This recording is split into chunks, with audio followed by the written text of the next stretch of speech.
Well, good afternoon. I'm honored to stand right here today alongside one of America's finest, Admiral Brad Cooper, commander of U.S. Central Command. We just had a chance to spend a couple of hours together, better part of 2 hours, going through the entirety of this operation, Operation Epic Fury. And Admiral, I want to thank you for everything you do and your incredible leadership, for your dynamic thinking, the way you're attacking this problem set on every level. In just days of Operation Epic Fury, you and your team have delivered nothing short of devastating, precise strikes, taking out the better part of Iran's navy, making it combat ineffective, neutralizing missile sites and launchers, and establishing total dominance over the skies we fly over and seas we fly over. Our forces are executing with unmatched skill, and the mission is advancing decisively. This is the kind of no-nonsense, results-driven warfighting that America demands. And you're delivering it in spades. You are the man for this moment. Admiral Cooper, on behalf of the President, the Department of War, and every American watching, I want to thank you for the outstanding job you and CENTCOM are doing. Keep pressing the fight, and we are with you all the way. A few thoughts before I hand it over to the Admiral for an update. Iran is hoping that we cannot sustain this, which is a really bad miscalculation for the IRGC in Iran. You see, there's no shortage of American will here. We remember and honor our fallen, those 6 that we will soon welcome at Dover, who gave everything for their country in this mission. We remember them. But we remember them by rededicating ourselves even more fervently to this mission. Our commitment to our mission objectives only increases as our advantages continue to increase. We've got no shortage of munitions. Our stockpiles of defensive and offensive weapons allow us to sustain this campaign as long as we need to. Again, our munition status only increases as our advantage increases. Our capabilities, we have only just begun to fight, and fight decisively. Having a chance to hear from Admiral Cooper. If you think you've seen something, just wait. The amount of combat power that's still flowing, that's still coming, that we'll be able to project over Iran is a multiples of what it currently is right now when you add up our capabilities and those of the Israeli Defense Forces. And we have no shortage of authorities. The Admiral knows we have clear objectives with maximum authorities on the battlefield. The dumb, politically correct wars of the past were the opposite of what we're doing here.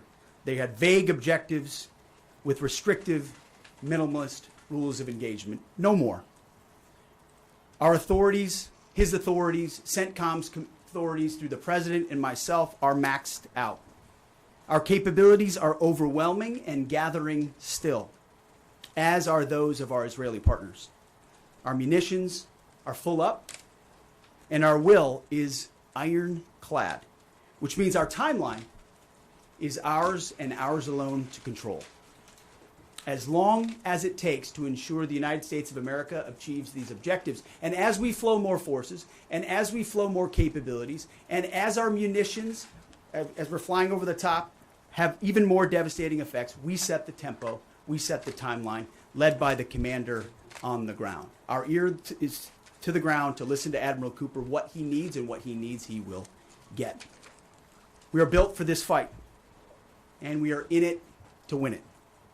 And we have the right commander in the lead. So I'll now hand it over to Admiral Brad Cooper to give you an update right here from CENTCOM. Admiral.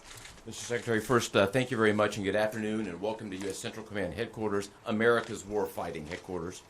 It's great to be here alongside the Secretary and representing the more than 50,000 men and women in uniform currently executing Operation Epic Fury. So, Mr. Secretary, first, thank you very much for your leadership and support and the very clear vision and objectives that you've given us to allow us to use overwhelming force against the Iranian terrorist regime. And thanks to all of you for attending today, and welcome to Tampa. We are now starting our 6th day of a historic mission to eliminate Iran's ability to threaten Americans. We are, if I could channel my inner Navy officer, we are at full speed ahead in executing orders given by leadership in Washington. The President and Secretary Hegseth have been crystal clear in their expectations, and we are at a high level of execution. As described by the Secretary and earlier this week by me, U.S. combat power is building as Iranian combat power declines. Our air dominance allows us to hit Iran's center of gravity with overwhelming power and reach. A couple of examples. In just the last 72 hours, America's bomber force has struck nearly 200 targets deep inside of Iran, including around Tehran. And in just the last hour, U.S. B-2 bombers dropped dozens of 2,000-pound penetrator bombs targeting deeply buried ballistic missile launchers. Notably, we've also struck Iran's equivalent of Space Command, which degrades their ability to threaten Americans. Then, if I just look back over the last 24 hours of the operation compared to where we were at its start, ballistic missile attacks have decreased by 90% since day one. Drone attacks have decreased by 83% since day one. Having said this, we remain vigilant. Our strikes against the Iranian Navy have intensified. You may have heard the President say just a little while ago that we have sunk or destroyed 24 ships. That was true at the moment. We're now up over 30 ships. And in just the last few hours, we hit an Iranian drone carrier ship, roughly the size of a World War II aircraft carrier, and as we speak, it's on fire. The President gave us another task, to raise or level Iran's ballistic missile industrial base. So we're not just hitting what they have, we're destroying their ability to rebuild. And so as we transition to the next phase of this operation, we will systemically dismantle Iran's missile production capability for the future, and that's absolutely in progress. This is going to take some time, but our forces are well supplied, as the Secretary said, and we are absolutely ready to prosecute this mission decisively. Our combined joint forces have relentlessly destroyed Iran's air defenses over the past few days, and they've continued hunting for more systems to kill. Our air defenders are operating at the very top of their game. I couldn't be prouder, shoulder to shoulder with our partners in the region in many cases, providing the most integrated air defense network in Middle East history. We are fighting to win. Through combined U.S. and Israeli combat power, we will continue decimating Iran's ability to project power outside its borders.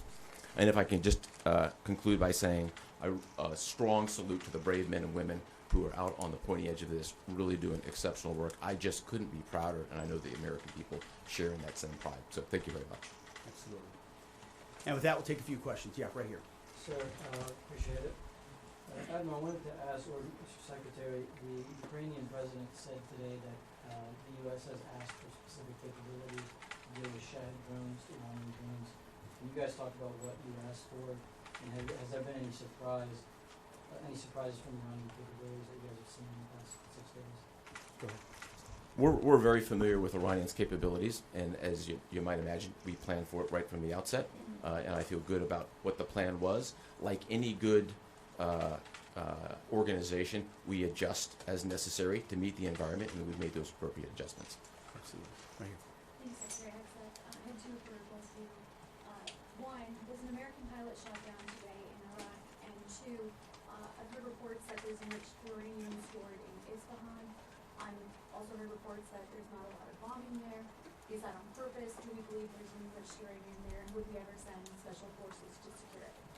As CENTCOM pointed out, that those reports of an F-15 being shot down are false. As you can imagine, Iran is doing everything it can to peddle in lies, deception, and inflation of numbers and reality, mostly to propagandize to their own people. Right? They've shut down the internet.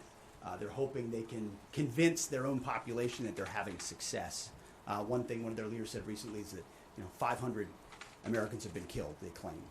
These are lies. The lies will continue. CENTCOM will continue to debunk those lies. So, and as often is the case in conflict, first reports are often wrong.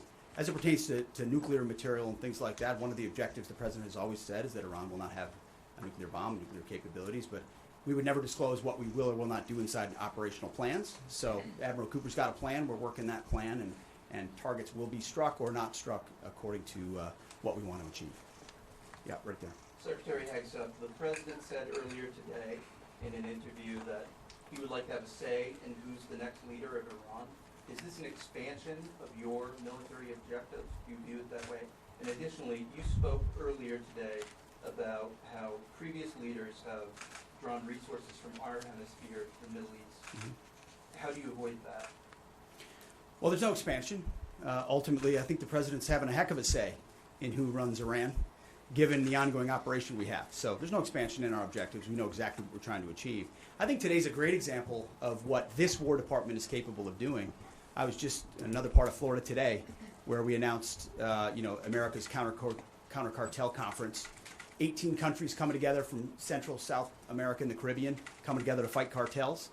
That is something that is ongoing. We're focused there. We're focused in the Indo-Pacific. We can mass combat power in CENTCOM. EUCOM is able to support that as well. So we know we're laser focused on our hemisphere and our homeland. That's why we locked down the border. That's why we're working with partners to take on cartels. That's why we're sinking drug boats. That's why we're on the offense there. But the beautiful things about combatant commands is that, Brad Cooper's laser focused on Central Command, just like Frank Donovan is laser focused on Southern Command. We can do both. That's what a global power can do. Ultimately, this issue of Iran's nuclear pursuit and their unwillingness through negotiations to stop it was something President Trump has said for a long time needs to be dealt with. And after 47 years, he's doing something that no other president was willing to do.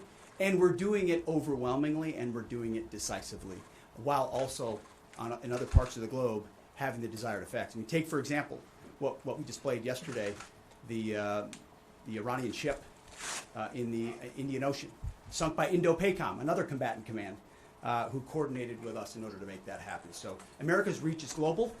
Our focus here, though, these missions are narrow, they're scoped, and Admiral Cooper is well on his way to ensuring that we reach those objectives. Right here, yes, sir. Howard Allman, postal condolences for your troops killed. Do the Ukrainians are talking about providing low-cost interceptors, given their experience? Is that something that the Pentagon is looking for? And Admiral Cooper, can you walk us through a little bit about how effective the Lucas drones have been, what kind of targets they've hit, and how much that's helped, given that they're low-cost alternatives to the more expensive Go ahead. Sure. I'm not familiar with the particular offer, but the interceptors in general, we've had a number of new capabilities being fielded. Obviously, I'm not going to talk about it from an operational perspective of what those are. But I think you have seen over a period of time us kind of get on the other side of this cost curve on drones in general. If I just walk back a couple of years, you remember what you used to always hear? We're shooting down a $50,000 drone with a $2 million missile. These days, we're spending a lot of time shooting down $100,000 drones with $10,000 weapons from ours. So that's one aspect of it. Lucas, indispensable. As many of you know, and if you don't know, this was an original Iranian drone design. We captured it, pulled the guts out, sent it back to America, put a little Made America on it, brought it back here, and we're shooting it at the Iranians. Good targets. Good targets. Absolutely. Right there. Thank you so much, Secretary. President Trump, in his first speech after the launch of the Operation Epic Fury, he addressed Iranian people and he said that there is going to be a time for you to come out, but it's not now. Stay home. It's not safe. I want to know if there is a timeline for that you're going to urge Iranian people to come out, how that is going to play out, and how are you going to protect the protesters? You know that they're going to be shot probably, as we witnessed in January. That's what happened. How are you going to protect and support the protesters? And Admiral, I have one question for you. How are you going to minimize the civilian harms? We have a lot of evidence that the Basij units, IRGC commanders, they are now gathering in schools, in hospitals, in purely residential areas because their headquarters are bombarded, they are ruined, of course. So how are you going to protect the civilians while you're attacking the IRGC people hard? Thank you. I would just say on the protests, obviously the Iranian people showed a lot of courage in those protests, and we saw the Iranian regime was revealed for what it is in the way they reacted to that. The world saw that. No one's done more than President Trump to reopen the opportunity for those who want a free Iran to do so. Ultimately, it's common sense, as he said up front. Don't go out and protest while bombs are dropping inside Tehran and elsewhere. So there will come a moment where he determines, or they determine, that it's the time to seize that advantage. But there's a lot of things we're doing and the Israeli military is doing targeting those individuals who are targeting those who protest. The more you do that and you erode their will and you erode their capabilities, the more you create an opportunity for people to boldly stand up. Yeah, I would just reinforce the point. We're targeting the people. We're targeting the headquarters and the people who are targeting the protesters, first and foremost. I'd also just double down on the president's comments that he previously made to the people.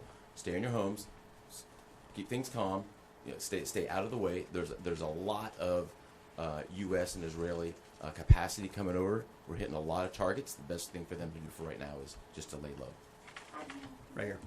Mr. Secretary, one common outcome of American military action in the past has been taking in thousands of refugees into the American homeland, and I'm wondering if there's any safeguards put in place to make sure that the American people aren't having to have another wave of refugees from the Middle East or anywhere else come and stay here.